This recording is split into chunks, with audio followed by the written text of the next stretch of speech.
Let's move now to three players who probably earned some playing time in the spring showcase. And I think some fans look at these spring games and spring showcase and say, it's just an opportunity for a third and fourth stringer to show something. But I think if you examine them over the years, there have been instances time and time again, really on a regular basis, where guys show out who, you maybe hadn't heard a ton from, but because they produce really well in that simulated game environment, they end up playing a more significant role in the team when the fall rolls around. Rachaad White leaves to go to the NFL. He's drafted by the Tampa Bay Buccaneers. I believe he's in the third round, if Yes, memory sir. serves. So the Bucs got a really nice player there, and Sun Devil fans certainly know that. But now he leaves a void, right? Because that sort of production is not very easy to replace. Who are the sorts of guys, or maybe one guy that could replace that production in the backfield? Well, we're definitely going to be looking towards Daniel Legatta, the established guy and third-year player, to essentially be the lead dog there. You did get a transfer coming in from Wyoming named Xavier Valade, who we're excited about as potential like overall replacement for Rachaad White because of his prowess as a pass catcher and his ability to be a good in-between-the-tackles kind of runner. But there is one guy who did stand out to me in the form of Deonce Elliot. Now, Elliot, coming into his sophomore year for Arizona State, only had 3 carries for 6 yards last year, but he really stood out in spring ball. I thought he looked like a very confident runner and somebody who was definitely looking to make a name for himself this year. And quite frankly, I mean, obviously we're expecting Legatta and Valade to be the 1A, 1B to each other. But beyond him, there's going to be a lot of competition with, incoming freshman Tevin White coming in. I think that Deonce Elliot could definitely really boost himself this year and perhaps be like a more well-known commodity by the end of the season. And if the passing game is going to struggle, as you expect that it might, then you might see a handful of running backs over the course of a game because you're trying to find the hot hand. Depending on what schemes or what plays are working or how the defense is playing, like different guys might have the hot hand on any given night. So having a variety of options there, I think, is a really, really good thing for Arizona State.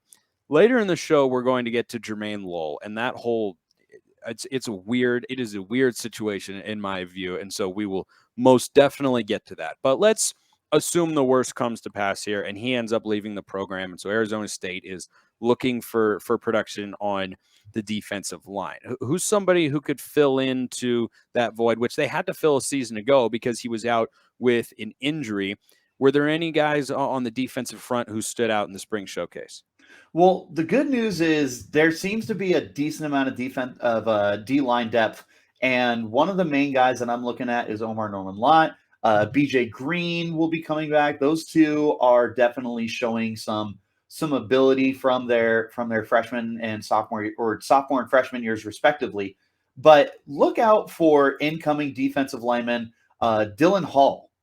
So Dylan is a incoming transfer coming from a junior college, Antelope Valley, wherever that might be. I imagine that's probably somewhere in the Midwest. That sounds like a Midwest kind of school. But you know what? I'm going to look it up while you keep talking. All right, sounds good. So he's coming in. He seems super excited for his opportunity. He definitely showed out, and especially for the situation like you mentioned with Lole, is we don't know if he's coming back or not. In fact, he's got like a month booked out with visits that he posted on Twitter the other day. So we need to, like you said, assume the worst and assume that he's not going to be coming back, which means that we're going to need some good defensive line depth to back it up. And hopefully Hall can be that guy. Now, during his 2021 season, I got it pulled up here for me.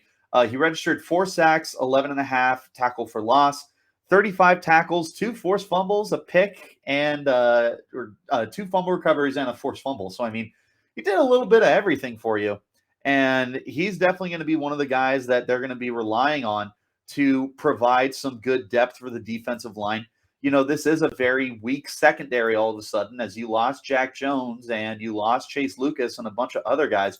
You're going to need the defensive line to really bring up their A game. So he's going to be playing more off the edge as a 6'5", 250-pound pass rusher, which is a good thing because we definitely need more edge rushers than we do need interior linemen. And I think that Dylan Hall could perhaps take that step from junior college to Power 5 football.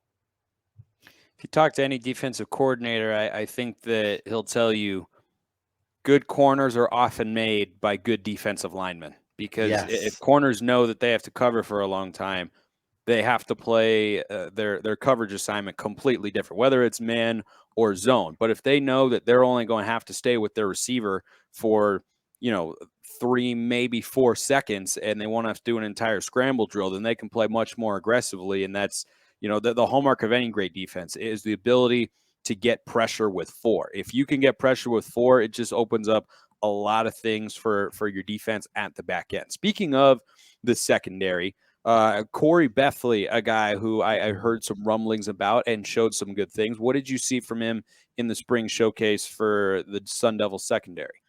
First of all, there is very few Sun Devils I am more excited about heading into this year than Khoury Bethley. Bethley coming from Hawaii, who was coached by former Arizona State coach Todd Graham.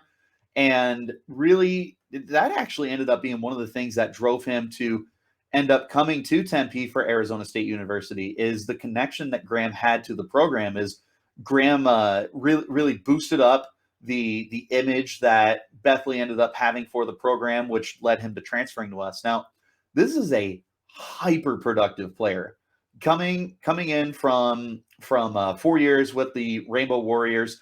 He registered 99 tackles last year, picked off 5 passes, and was just an absolute force all over the field. For what it's worth, he had 4 sacks. So this is a guy I think is a very versatile defensive back. I don't know if you line him up at corner, or you probably play him more at safety, where you can allow him to use that range and those instincts he has to really just fly around the field and make the plays that he's definitely capable of making. But I would tell you, he probably is the best player in that secondary right now. And this is a guy who is in his first year with the team. So through these spring practices, he stood out every single day, and he looked just as good during the spring ball game. And I think that heading into this year, he might be the best secondary player on your team. He might be one of, if not the best players on defense right now, with Eric Gentry gone and with Jermayne Lole potentially not coming back. It's pretty much between him and Merlin Robertson, the very long-time established linebacker for the Sun Devils, who are going to be vying for the best player on that defense. I think that Bethley is just an absolute ball magnet. And like I said, you're going to be very hard-pressed to find a Sun Devil I'm more excited about heading into 2022 than Khoury Bethley.